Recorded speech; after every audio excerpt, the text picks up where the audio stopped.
Hi, I'm Andrew Roach. Here's part 2 of how I overlaid my kids' growth charts with the CDC population growth data. In the last video, we calculated the age and converted that to the closest month on the CDC table so that we could use that as a lookup to reference the CDC table and bring in the other measures, the median, the coefficient of variation, and the Box-Cox transformation. Those will be used to calculate the height percentile based on the formulas that the CDC has provided here. And here's the CDC table with the age in months, as well as those three statistics that are provided in the formula to calculate the height percentile that we'll use. So we'll set up our table with our actual heights to calculate these percentiles. And first we'll bring in these statistics based on the age month lookup. And it's a simple XLOOKUP function where we're referencing that CDC age months as well as the statistic in row 4 of our spreadsheet.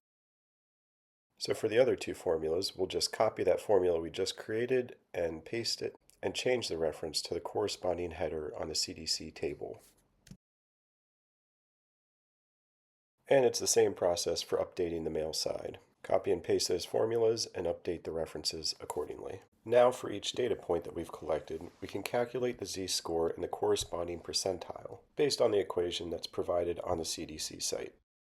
And I've copied this equation here into the spreadsheet for easy reference. We have the M, L, and S statistics that we just pulled in, and the X variable is just each kid's height in centimeters that I recorded for each data point. Now that we've replicated the CDC's equation to get the z-score, we need to convert that to a percentile, which we can do by wrapping the formula in the norm S distribution function. And we'll multiply that by 100 to match the format of the CDC's table for each percentile. I've added an if statement to prevent it from returning error messages if the data point is empty. We'll make this an array formula and constrain it, and now we're good to go. Same process for the male side, copy and paste the formula, change the references accordingly, and we're good. Now I'm going to bring back my actual height data and percentile data into the CDC table so I can create the whole table with my actual data overlaid.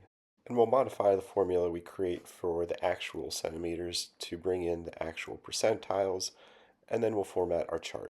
I've created a secondary axis to capture the overall percentile change over time, and the lines below that represent the actual height in centimeters relative to the CDC percentile heights. And so now, every time I record new data, these charts will update automatically.